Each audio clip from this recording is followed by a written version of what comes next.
என் கூட படிச்ச பையன் படம் நடிச்சு அந்த படம் சக்சஸ்ஃபுல்லா தியேட்டர்ல போயிட்டுருக்கு. ஒரு 10 நாள் முன்னாடி ஒரு படம் வருது. வந்த உடனே எங்க பார்த்தாலும் பாசிட்டிவ் ரிவ்யூஸ் தான். நான் நெறைய ரீல்ஸ்லயும் பார்த்தேன். பயங்கர அழுகாட்சியா இருக்கு. ரொம்ப எமோஷனலா இருக்கு. இப்படிலாம் சொல்லிட்டு இருந்தாங்க.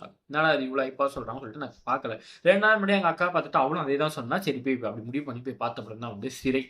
இந்த படத்துல வந்து விக்ரம் பிரபுவும், எல்.கே. அக்ஷய்குமார்னு ஒரு புது பையன் நடிச்சிருக்கான். இந்த படத்துல போலீஸா அவரும், கைதியா அந்த பையனும் நடிச்சிருக்காங்க. வேலூர் ஜெயில்ல இருந்து அந்த பையன சிவகங்கை கோர்ட்டுக்கு எஸ்கார்ட் மூலியமா விக்ரம் பிரபு கூட்டிட்டு போறாரு.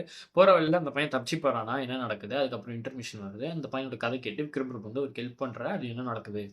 அப்படின்ற மாரி கதை போய் முடியும். எனக்கு வந்து இந்த ரீல்ஸ்ல பார்த்து ரொம்ப அழுதுகிட்டே வந்து பேசுற மாரிலாம் இருந்தது. அது மாரிலாம் எதுவுமே இல்ல. ஒரு 4, 5 இடத்துல வந்து நான் ஃபீல் பண்ணேன். ச்சே கஷ்டமா இருக்கு. ஏன்டா இப்படி பண்ணீங்கன்னு தோணுச்சு. இந்த படத்துல வந்து என்னால வந்து ஒரு சீன ஏத்துக்கவே முடியல. என்னன்னா வந்து ஒரு ஆக்சிடென்ட் ஒண்ணு நடக்கும் ஹீரோயினுக்கு. அத என்னால சீரியஸா ஏத்துக்க முடியல. இதெல்லாம் கொஞ்சமா லாஜிக்கா இருக்காது. இது எப்புட்றா இது? அப்படின்ற மாரி தோணுச்சு. நீங்க படம் பார்த்தா புரியும். ஓவராலா இந்த படத்துல எல்லாருமே வந்து பிரமாதமா நடிச்சிருந்தாங்க. இதுல வந்து ஒரு சின்னதா ஒரு மத அரசியல் பேசியிருப்பாங்க. ரொம்ப மெலிசான லைனா இருக்கும். அது நல்லா இருந்துச்சு. அந்த டயலாக்லாம் அப்படியே கூஸ் பம்ப்ஸா இருந்தது. அந்த சீன் பார்க்கும்போதே. அந்த அளவுக்கு பிரமாதமா எல்லாருமே பண்ணியிருந்தாங்க. இந்த எல்.கே. அக்ஷய்குமார்ன்ற பையன் வந்து சூப்பரா நடிச்சிருந்தான். அந்த படம் அப்படியே போயிட்டே இருக்கு. அந்த பையனுக்கு வந்து ஃபிளாஷ்பேக்ல வந்து அவனுக்கு ஒரு ஸ்கூல் சீன் வருது. இத பார்க்கும்போது இவன எங்கேயோ பார்த்த மாரி இருக்கு, பார்த்த மாரி இருக்குன்னு தோணி, டமால் ஃபோட்டோ பிடிச்சு என் ஃப்ரெண்டுக்கு அனுப்பிச்சு கேட்டேன். அப்பதான் சொன்னான், "ஆமா அதான் நம்ம காலேஜ் பையன் தான் அக்ஷய்குமாரு. அவங்க அப்பா தானே அந்த படத்தோட ப்ரொடியூசர் லலித்குமார் தான்டா அவங்க அப்பா" அப்படின்னாங்க. "ஏய் லலித்குமார் சாரோட பையனடா இவன்" அப்படின்ற மாரி இருந்துச்சு. "இதெல்லாம் காலேஜ்ல சொல்லவே இல்லையேடா" அப்படின்னு.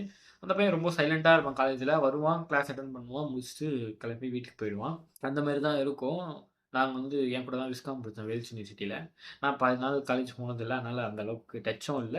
நாங்க என்ன ஃப்ரெண்ட்ஸ்லாம் கிடையாது. காலேஜ் மேட் அவ்வளோதான். ஒரு 5 தடவ பேசியிருப்போம். அதான் எக்ஸாம் டைம்ல ஏதாவது டவுட்னா கேட்டுருப்போம், சொல்லியிருப்போம். இத தாண்டி வேற எதுவும் எங்களுக்குள்ள கிடையாது. நாங்க பேசிக்கிட்டோம் அதுக்கப்புறம்.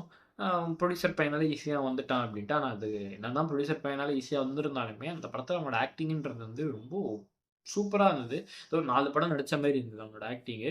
இது வந்து என் ஃப்ரெண்டு என் கூட படிச்சவனால சொல்லல.